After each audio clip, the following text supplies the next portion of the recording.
Yep. She'll be so mad.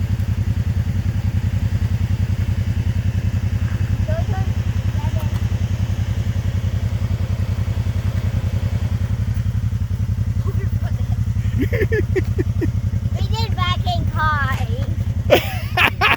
He won't hurt you, Silas.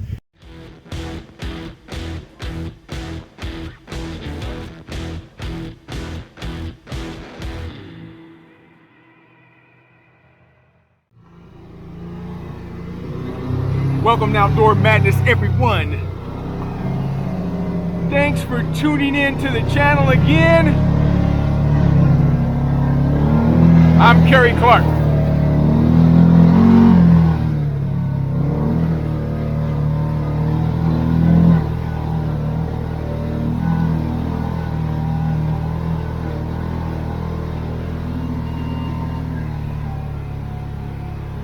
Well, all right, what's going on, everybody? So as you guys know, I recently purchased a 2022 Can-Am Commander, and I thought I'd tell you guys why I purchased that unit.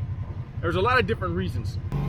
I wanted to get a sport utility side-by-side, something with a dump bed. And out of all the sport utilities, the Commander was the sportiest. I mean, not only that, I mean, just take a look at this thing.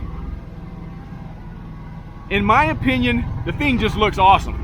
It kind of reminds me of a little mini four-wheel drive pickup truck.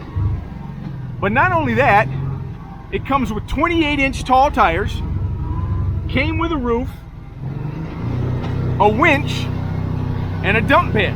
And another thing that I really like about the Commander is you sit down low in the Commander. And that's because it's based off of the Maverick Sport. So when you're riding in the Commander, it's almost like you're riding in a Maverick Sport. The gauges are the same, steering wheel's the same, the seats are the same. And then, you know, so many people saying how good they are in all this. So that's the reason why I picked it. But as you guys know, the first problem I had with it was it started making the noise coming from the front end. Well, yeah, I found out that it was the sway bar links. So I disconnected the sway bar links, took care of the problem. And that was after I took it in to Can-Am and they told me that nothing was wrong with it. Then I started getting a noise coming from the fan. Well, it turned out to be something really, really simple, which I'm glad, because I didn't want to take the thing back in. So basically what it was, there's a zip tie that they had connected to the upper radiator hose, and then that was connected to the fan shroud. So I don't know if they were just doing that to support the hose or whatever. But what was happening is, when the fan would kick on, it was sucking that zip tie into the fan. And so when it started slowing down, when it was stopping, you'd get that clicking noise, that click, click, click, click, click. So basically all I had to do was tighten that up, cut the zip tie. That took care of that issue. Well, the next issue I had, I started getting this loud noise coming from the rear end. And I mean, I'm not talking about sway bar. It sounded like it was coming from the differential. I was like, you know what, man? I was about to take it in, and then I was done. But not only that, I was getting a lot of guys commenting on the one video I put up about what's that noise. There's one guys, and you guys can read these in the comments. If you go to the video that I posted with the Can-Am Commander, and it's called What's That Noise? I had a guy, had the same unit, all right? Didn't even have 2,000 miles on it, and he had to replace 3 of the axles. Had another guy, had the same issues with the sway bar links. Then he had problems with the drive shaft. Had to replace the carrier bearings. Had another guy that said, same unit, only had, I think he said he only had like less than 1,000 miles on it, had to change the front differential. I started getting all these guys coming in saying they were having the same issues and then some. So you know what? I was like, you know what? I'm done with this thing. With all that being said, Captain Commander is dead. Long live the king. Dun, dun, dun, dun, dun, dun, dun, dun, dun, dun, dun. Yum, bum, ba, dum, dun, dun, dun, dun, dun, dun, dun. All right, you guys. You are looking at a 2023 Kawasaki Teryx SLE 4-seater in the camo edition. So this is one of the units that was on my list when I was considering purchasing a new side-by-side. This is still considered a rec utility, but it doesn't have a dump bed, and you cannot unlock the rear differential. But let me tell you something, you guys. I did like the Can-Am. The Can-Am had a lot of good things about it, but what good is a unit like that if you're going to be having problems with it all the time? My number one concern whenever I purchase a side-by-side is reliability. When I'm 100 miles out in the desert somewhere with my wife, I want to make sure that I can get to where I'm going, but most important, get back without having any issues. And in that Can-Am, I know for a fact that thing would have broke down on me and left me stranded. So basically, I got rid of that sucker. Now the Kawasaki, does it have its issues? Or should I say, does it have cons? Of course it does. There's no perfect side-by-side. But basically, to me, you guys, I've tested 2 of these units already. And when I tested them, I loved them. You know, the S model with the suspension, this thing is so plush. It's amazing. And if you guys are in the market for one of these and you're considering buying the base model, don't do it.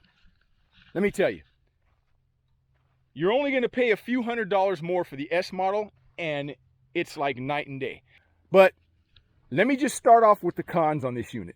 The first thing about this thing is the engine rides in the middle right here. And I knew that, you know. So because of that, you're going to get a lot of noise. You know, and another thing you're going to get, which honestly, it doesn't even bother me. Today, it's 92 degrees. I don't even know what the humidity's at, but the engine puts off heat. It doesn't bother me a bit, but I know some of you out there, I've heard your comments, you know, you guys can't take the heat.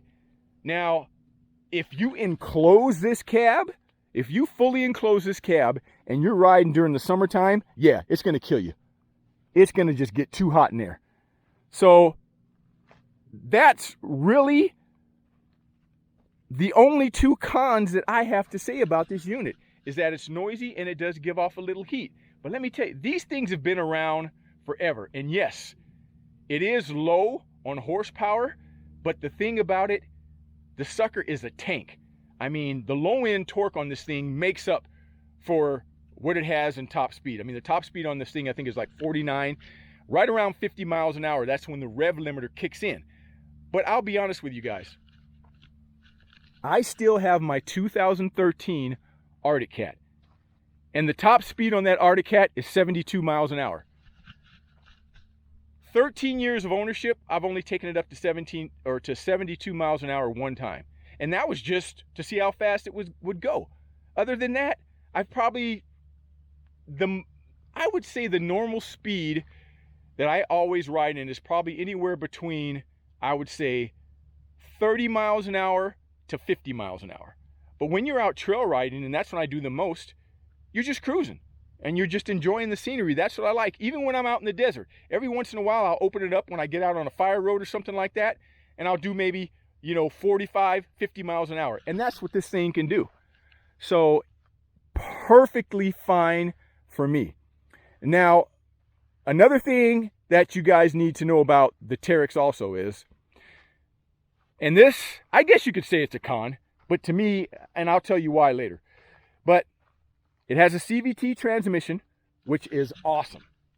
I mean, this is one of the smoothest. When it comes to CVTs, Kawasaki has it nailed. I don't think anybody else in the industry, maybe Yamaha, because Yamaha offers a 10-year belt warranty on their CVT units. Kawasaki comes with a 3-year Kawasaki Strong limited warranty. But the thing about this one, if you ever have to change the belt on the Kawasaki, it is going to be a pain in the butt, because your gas tank is right here. And in order to get to the CVT, you have to remove your gas tank. So you have to take the seat off. You have to pull all this off. You have to remove the gas tank, and then you can get to the CVT. But here's the thing, you guys, and it's not just because I like Kawasaki's. I mean, I like Yamahas, I like Hondas. I bought a Can-Am because I thought the Can-Am was good. Kawasaki knows what they're doing. They're called Kawasaki Heavy Industries because when they build things, they build them to last. And that's the most important thing to me. I know a lot of people, they just want performance. They want the fastest thing out there. They want the best suspension, and that's fine. To each their own, like I always say. But if you're the type of person like me, and when you buy something, you want it to last, you want it to be reliable, you want quality, that's what Kawasaki, Honda, and Yamaha will always give you. It's known year after year. That's what they do. I really think that Can-Am and Polaris are starting to focus on that now. They're really starting to focus on that more. I mean, look at the Can-Am Maverick that they just came out with.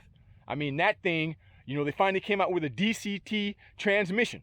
With all that horsepower, there's no way a belt's going to handle that. And when you think about it, the DCT transmission is nothing new. Honda's been doing that on their Talon now for years. But I'm glad to see that at least Can-Am is doing that. And now Polaris with the new Expedition, right? They've got that steel belt CVT transmission. Hopefully that thing will hold up. And it looks like it's really beefy. We're going to be doing a lot of shows on this.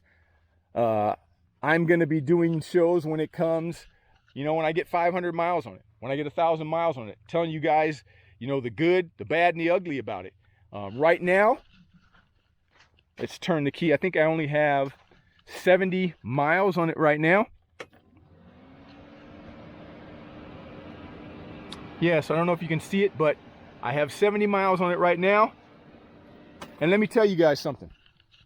The Commander, when I got rid of the Commander, I didn't even have 200 miles on it. It had like 160 miles on it when I got rid of it. It was already making noise from the front end. It was squeaking. It was rattling. Things sound like it was going to fall apart. Less than 200 miles, and I'm not exaggerating at all. Kawasaki has 70 miles on it right now. It's not making any rattles, no squeaks, and let me show you this.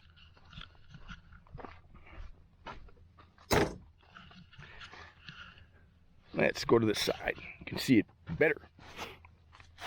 So this is a front sway bar right here. Just like the Commander had a sway bar, and it had sway bar links, the Kawasaki has the same thing. Goes right down underneath this bracket, okay? And it comes right here. Well, guess what? Before I had 70 miles on the Commander, it was making all that noise. Things sound like it was going to fall apart, and I had to take the sway bar off. Kawasaki is not making any noise whatsoever. Check it out. No rivets anywhere. No stinking rivets. Steel braided brake lines. It has, look at that, steel fender wells, full skid plates. I mean, the thing is just built so good, you guys. I know I'm going to have this thing for years. It's going to last. It's going to hold up, and I'm going to have a whole lot of fun on it. And that's the main thing. You want to have a good time. All right, you guys. Well, don't forget, this weekend is the Sand Sports Super Show, Friday, Saturday, and Sunday. I will be there on Friday. And remember, Kawasaki, you guys, this is the first time they've done this. They're going to have a track set up at the Sand Sports Super Show. And you're going to be able to try out the Kawasaki Mules, the KRXs. You'll be able to try out a Teryx just like this, 2-seater and 4-seater. All you have to do is pay for admission to get into the Sand Sports Super Show and go over to the Kawasaki booth. You'll have to, of course, wear a helmet. I don't know if they're going to provide helmets. They probably will. They'll probably provide helmets for people. But you have to have helmets, gloves, goggles, and, of course, you want to have clothes, toed shoes, and pants on. But you can check out these things, and you can drive them, you guys, and see if they're good.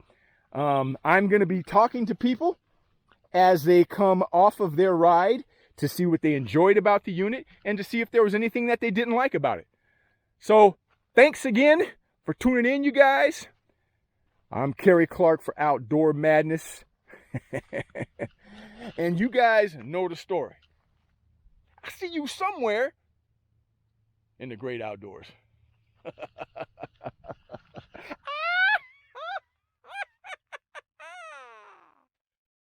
Are you ready? Uh-huh, I'm ready. Okay, I'm gonna punch it. There's no turning back. This is it. Once we start going, we ain't turning around. Are you ready? Are you going up a hill and down a hill? We're just going up the hill. Okay, and where we're going from there? From there, we're going home. Okay. I'm good. All right. Here we go, you guys. You ready?